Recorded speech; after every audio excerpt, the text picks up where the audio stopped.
So you're Kiko's new project? I'm not anyone's project. Ako dito si Jackie, and nandito si Kiko dahil is on mission, and doon na magsistart yung journey namin dalawa. First ako makatrabaho si Miss Lorna and si Tita Gabby. Ikaw ang inaatasan kong maging bantay ni Jackie. Opo, Mayor. Masaya kami sa set sobra, as in, lalo na yung out of town, yung shoot namin. Crazy naman talaga si DJ kasi hindi yung crazy na may erita ka na kulit-kulit na. Crazy siya na ang cute. Si DJ yung hindi natin na kailangan. Hindi naman kasi siya yung tao na kailangan sabihin lahat ng mga ginagawa niya. Makikita ko na sa kanya kahit makasama mo siya na isang araw. Maniwala ako na lahat naman tayo, gusto natin magbigay ng love and gusto natin ma-feel na mahal tayo ng mga tao. Ano ba sabi nila nung sumabog yan? Galit na galit. A beautiful disaster. Parang ikaw.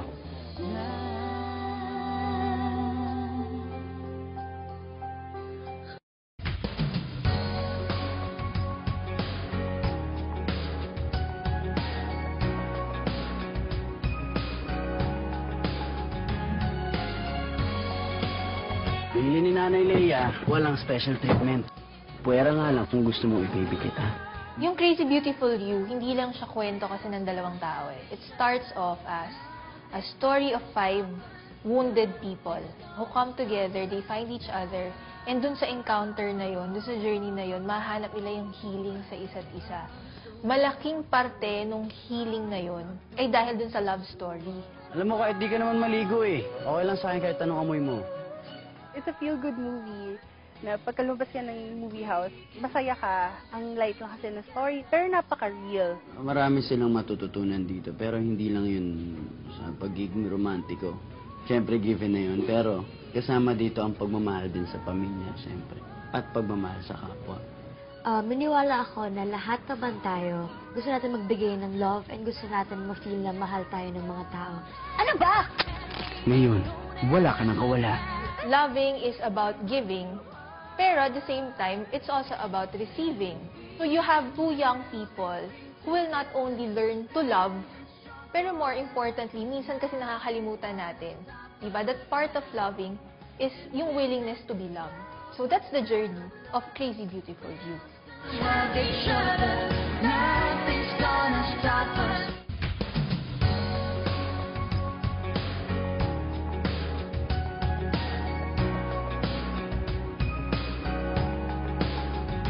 Ano ba sabi nila nung sumabog yan? Galit na galit. A beautiful disaster. Parang ikaw. Our blockbuster director, Direct May Cruz Aviar. My first time to do a Valentine movie. Kaya parang yung excited and then nakaka-nervyos kasi 'di ba, you know that every time there's a Star Cinema Valentine movie, mataas ang expectation. Now it's the first time to work with all of them in one film. And yun, nakakakaba nung una, pero after, what a revelation. Especially for Kathleen and Danielle. Now I understand even more why they are where they are right now.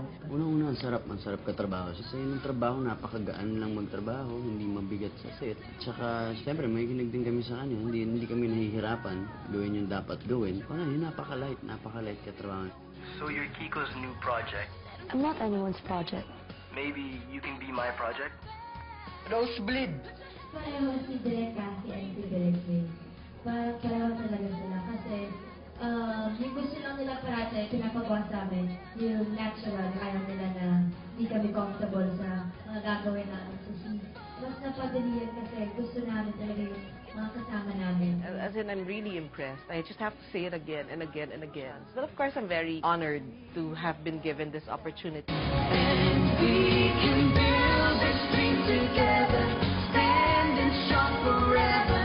Nothing's gonna stop us.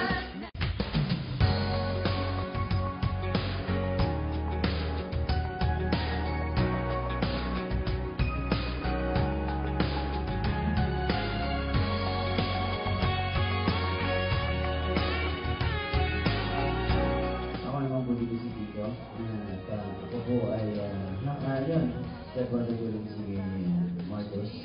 At tatay ko naman po dito, si Mayor. Ngunit anak lang ako sa labas. Yun po yung ano doon. Kaya yun po yung kailangan yung subaybayan. Yung po ang hinahanap ng karakter ko doon. Kumbaga, ipagmalaki din ako ng tatay ko. Nagmamalaki niya naman, pero hindi lang alam ng mga tatay. Pili ni Nanay Leia, walang special treatment. Puwera nga lang kung gusto mong i-baby kita. Madam Baby. Si Kiko kasi makulit, komedyante. Kunyari, komedyante ako, gano'n. Medyo loud din si Kiko. Masunurin at makatao yun. Ano, Madam Baby? Kaya pa? Pag sinabi ko bang hindi, tutulungan mo ba ako mag-igib? Alam mo, kahit di ka naman maligo eh. Okay lang sa akin kahit anong amoy mo. Excited dahil bago sa akin, bago sa amin ni Catherine. Kaya mas na-excite ako. Ako, lagi akong misteryosong maangas. Ito namang karakter ko dito, malayo nun. Marami akong ginawa dito na ngayon ko lang ginawa. Kaya na-excite din ako na makita nila yun, syempre. Sige. Jackie, shy type ako. And we can build